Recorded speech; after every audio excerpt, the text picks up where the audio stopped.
ko lang kayo tungkol sa pag-aalaga niyo sa pechay, kung ano po ang mga pamamaraan niyo.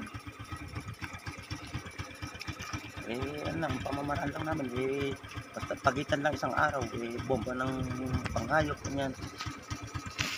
Tapos, yun nga, naulan, siyempre, kahit papano, hindi naman masyadong na, na ika nga, mga nalusong lahat na kahit papano inatira. Opo.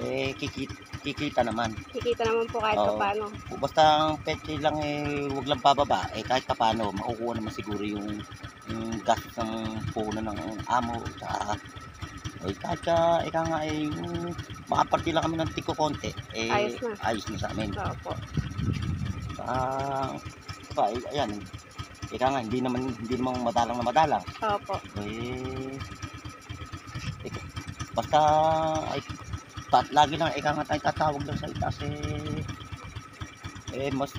mas mainam pa kasi kung tatawag ka lagi sa itaas. At hindi lang tapat yung pagtawag sa itaas, kahit pa paano, pag napapasok ka ng simbahan, siyempre, magdadasal ka na ika nga na tayo kahit pa paano, swertihin. Opo. Sige, kuya, ano pong pangalan nila?